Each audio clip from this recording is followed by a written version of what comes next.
Then guys, nandito na ako sa supermarket. Naghanap ako ng ano sa ano eh, sa palengke. Hanap ako ng Chinese ano, pechay. O ito may pechay, Taiwan.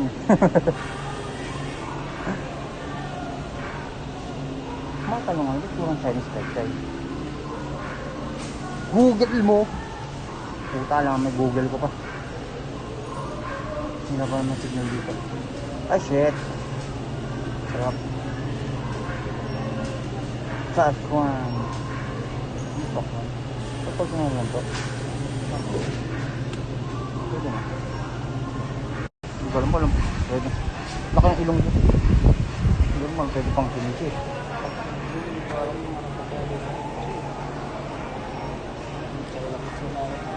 Ito kaya, ano kaya? Lettuce sir. Pechay. Ito. Bagyo. Puto mo binagyo na. Kaya talaga to? Okay. Ito, pwede na to.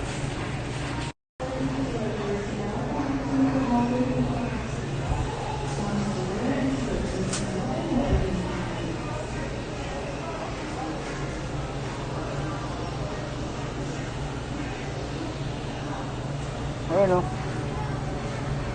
Pechay Chinese. Pechay Taiwan. Taiwan to yun. Chinese sa Taiwan. Para ulang man di magkain din sa salita nun. Ito na yun. Ito na nga yun.